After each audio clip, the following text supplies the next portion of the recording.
Today our city is alive with the rhythm of feet pounding the pavement as the London Marathon unfurls through our streets like a kind of prayer in motion. Over 50,000 people of every shape, pace and purpose, some for loved ones lost, some for causes greater than themselves, pushing their bodies beyond comfort, sustained by cheers from strangers and water handed out by volunteers, and something invisible deep inside that keeps them going. Each step they take is a testament to human resilience and the power of community spirit. It feels poignant that in the same week we hear the sad news of the death of Pope Francis, a spiritual marathon runner in his own right. We also hear the story of Thomas, whose journey to belief came not through words, but wounds. In our gospel reading today, the disciples are locked in a room. The tomb is empty, but they are full of fear. They are not dancing with joy yet. They are trembling. And Jesus comes not with condemnation, not even with explanation, but in surprise he comes with peace. He shows them his wounds. He breathes his spirit into them. Thomas is often remembered as the doubter, but perhaps more than anything, he is the disciple who gives voice to that what so many of us carry quietly inside. When he says, "Unless I see the mark of the nails, I will not believe." He is not perhaps rejecting faith. He is yearning for intimacy, for truth that he can touch, for a God who bears wounds like his own. And what does Jesus do in response?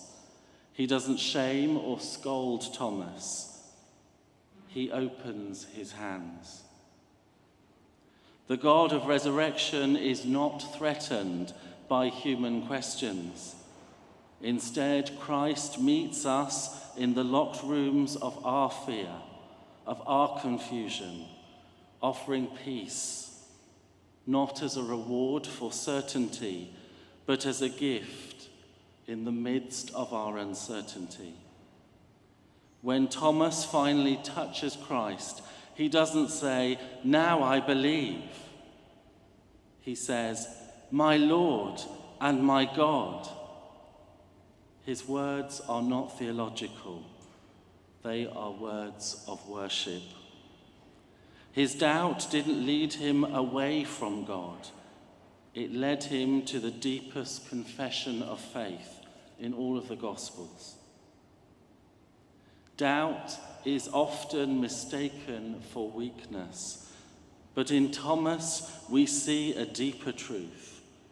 Doubt can be an act of courage.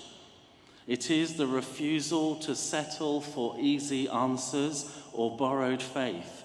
It is the insistence that if Christ is risen, that resurrection must reach all the way into our deepest pain and our hardest questions. This gospel story is not only about Thomas and his doubt. It's also about the kind of belief that comes not through certainty, but through encounter, through wounds, through the solidarity of suffering. Pope Francis knew that, and we have heard countless words during the last week that testimony to that. He saw the institutional weight of the Church and tried to rebreathe into the gospel of mercy. He was often resisted, but he persisted. He travelled lightly, He walked among the poor.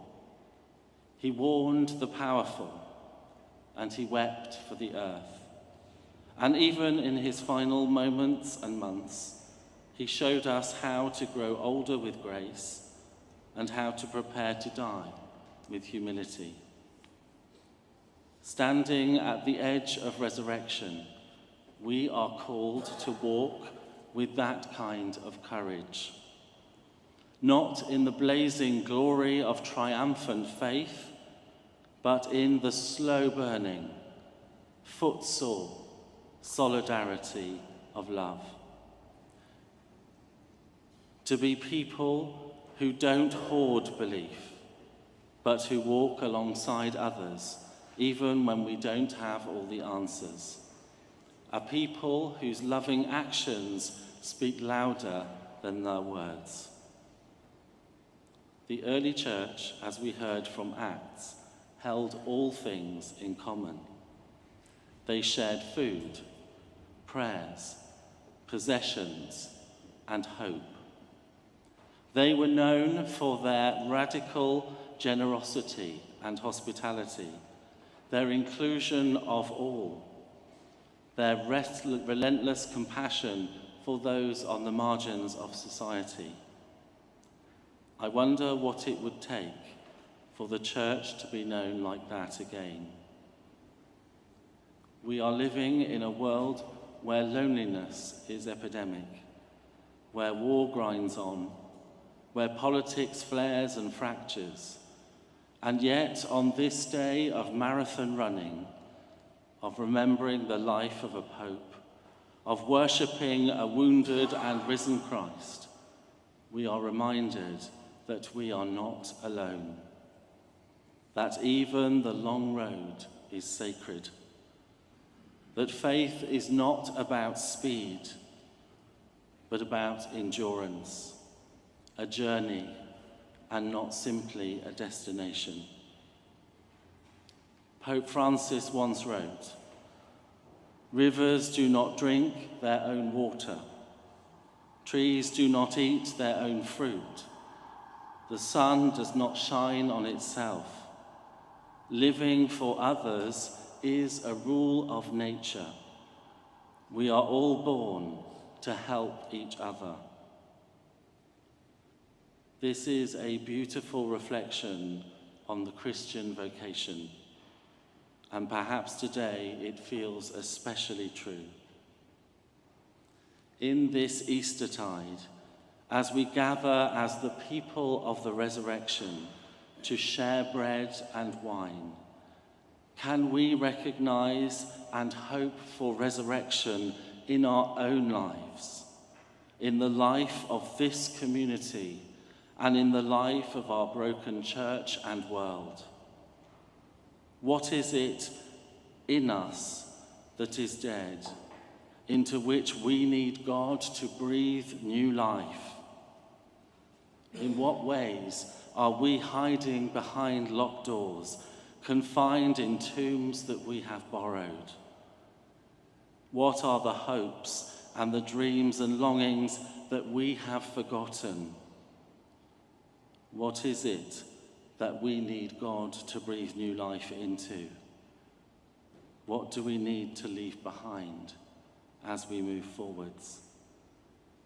Dare we follow the example of Christ and allow others to touch the scars that we bear, to share our deepest hurts, our joys and our sorrows?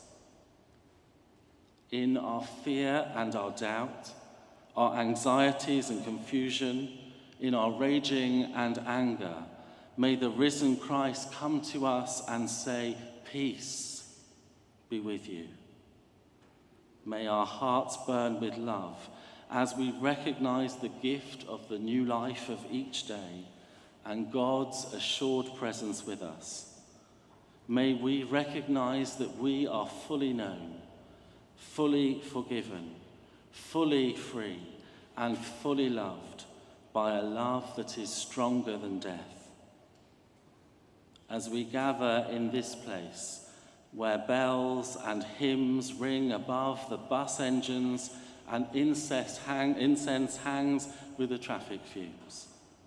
May we remember that resurrection is not an idea. It is a movement. It is flesh and breath.